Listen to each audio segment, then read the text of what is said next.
Assalamu alaikum wa rahmatullahi wa barakatuh. Bismillah ar-Rahman ar-Rahim. Nahmaduhu wa nasalli ala rasulih al-Kareem. Amma ba'd. Dear brothers and sisters, we ask Allah subhanahu wa ta'ala to keep us in the company of the righteous in this world. May Allah subhanahu wa ta'ala raise us amongst the righteous on the day of Qiyamah. May Allah subhanahu wa ta'ala fill our lives with mercy and rahmah, as all of us are in the need of the rahmah and the mercy of Allah subhanahu wa ta'ala. So we continue from the dua and supplications of the prophets from the Quran. And last week we covered a passage from Surah Al-Baqarah when it came to the prayers and supplications of Prophet Ibrahim alayhi salam.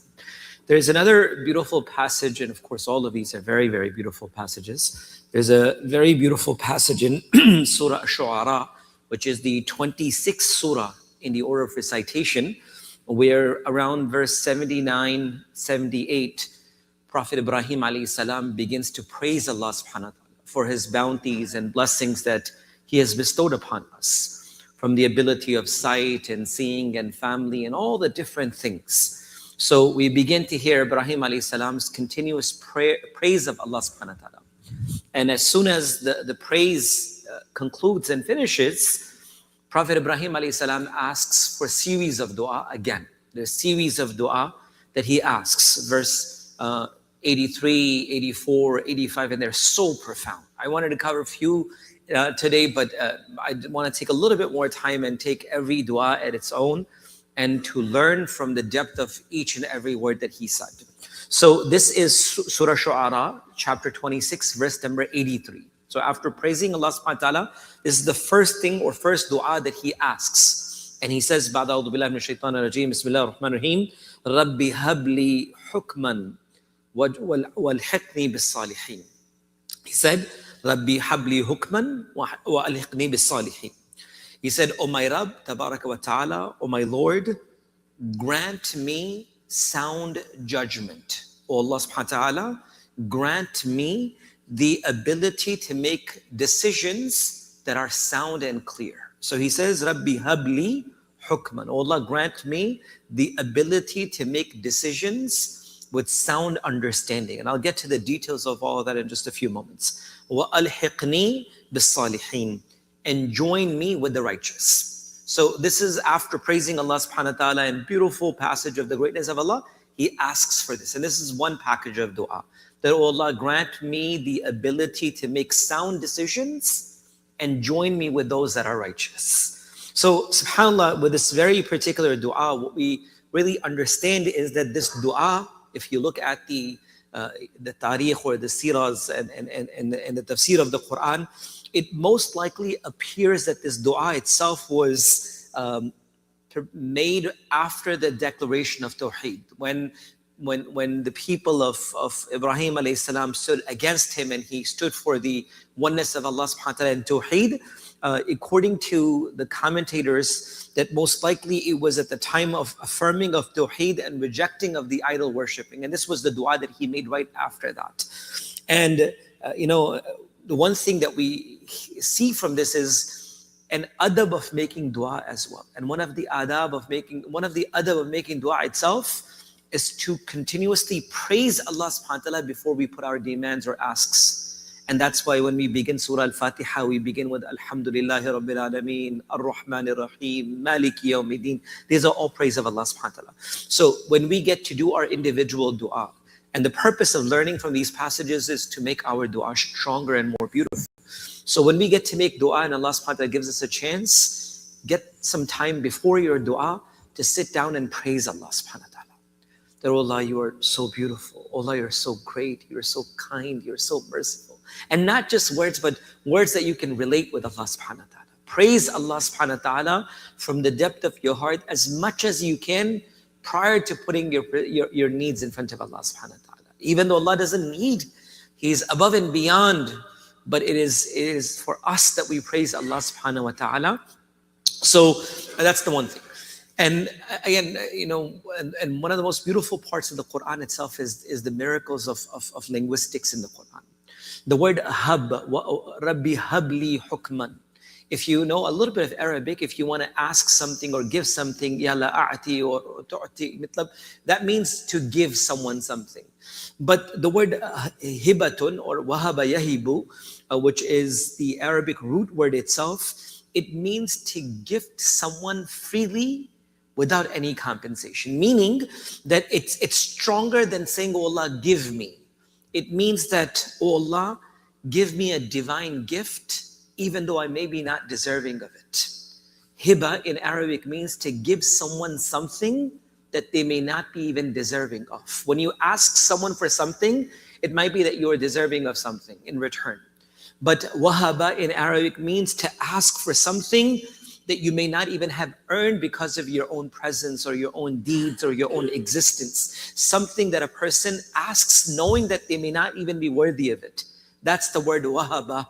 It actually means. So Ibrahim alayhi salam is saying, Ya Allah, bestow me from your own graciousness, from your own wisdom, something purely as a gift from you, Ya Allah, which means that, oh Allah, I may not even be worthy of it, but oh Allah, you can grant me that.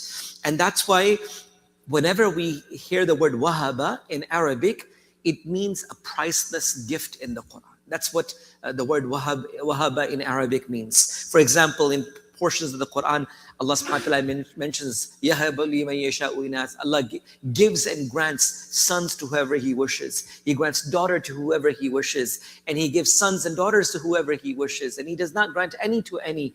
So it means a gift from Allah subhanahu wa ta'ala. So it could refer to children. It could, in the Quran, refer to wisdom. It can even refer to prophethood in the Quran. So the word wahaba is more than just asking that, oh Allah, you grant me. It means that, oh Allah, please bestow upon me a gift which I may not be of deserving, a reality, but oh Allah, you can provide for me.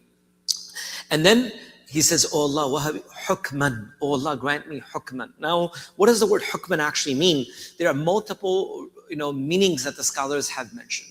Amongst them, one of them means wisdom. That, oh Allah, give me hikmah in order to make the right decision. Wisdom is from amongst the great, gifts of Allah subhanahu wa ta'ala. Luqman the wise was known for his wisdom. And someone asked Luqman, what was some of the reasons that Allah grants you wisdom?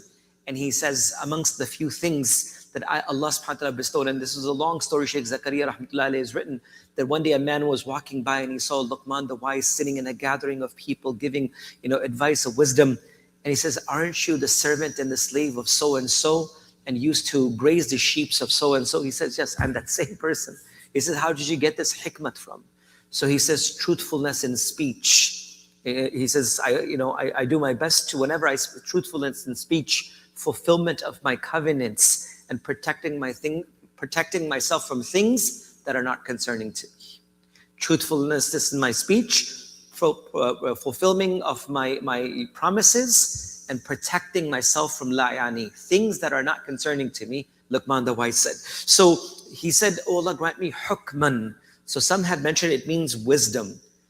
And another meaning is, oh Allah, give me sound judgment. Oh Allah, give me ability at that right time to make a decision that is correct. And this is a blessing of Allah. Brothers and elders, if Allah grants us hukman, that particular wisdom, is when to make what decision, what to say at what time, is a huge blessing of Allah subhanahu wa ta'ala. Some have mentioned that the word hukman means moral authority.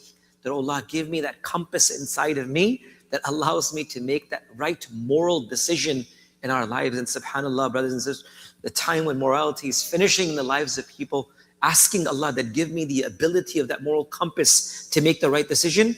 Another meaning of hukman is that, oh Allah, grant me the ability to differentiate between truth and false, haqq and batil. Allow me to see what is correct and what is incorrect. And this is Ibrahim alayhi salam, the Nabi of Allah, Prophet of Allah, saying. And then on top of it, go back, and of course there's so much beautiful points to it. He's saying, oh Allah, I may not even be deserving of it, but I'm begging you that you give me this as a gift. You give me this hukman, whatever I have asked, wisdom, sound judgment, moral compass, the ability to distinguish between right and wrong. I may not be capable, Ya Allah, but oh Allah, you are the one who gift. Oh Allah, you grant. Oh Allah, I'm asking you to give me all of these beautiful things. And then, of course, if we break deeper into hukman, ulama have mentioned that there could be three categories of it itself. Of course, one is hukman, hikman, or of course ihkaman, which means precision as well.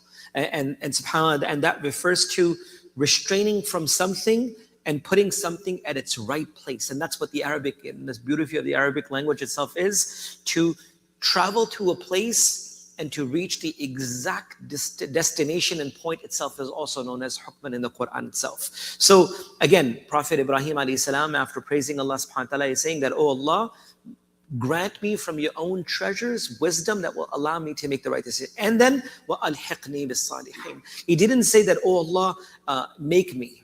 The word al-haqa, and I'm sorry for taking a little bit of time, the word al-haqa in Arabic means to attach, to connect, to join, or to even follow something that has reached its destination already. And this is the Prophet of Allah saying that, oh Allah, attach me, connect me, join me with the righteous. Don't only allow me to just follow and then I can do whatever I want. Oh Allah, keep me connected to righteousness. Oh Allah, keep me connected to the people of the straight path. So the word al-haqqa, it's a beautiful word itself, and also it refers to following the direction of someone that has already reached his destination. Oh Allah, allow me to follow the footsteps of those that have reached piety already. Right? And that's why the ulama have mentioned that if you keep someone as your role model, keep someone who has left this dunya. Because anyone who is alive in this dunya is prone to any fitna, right? So keep those that left this dunya as your role model, like the Sahaba radiallahu anhum, that the greatest of the people itself. So he's saying, oh Allah, allow me to catch up to the righteous. Oh Allah, allow me to reach those that have gone before us. And not only that, and this shows humility of the prophets as well. Tawadu, when he's asking. And he's saying, with the salihin. And he doesn't say, oh Allah, make me amongst the righteous. He said, oh Allah, join me amongst the righteous. Because Islam is not only about us doing, it's about companionship as well. You cannot just live Islam by yourself. You need companionship. You need good people around you. You need support with you. You need people that will help you in your faith, in your deen, in your Islam.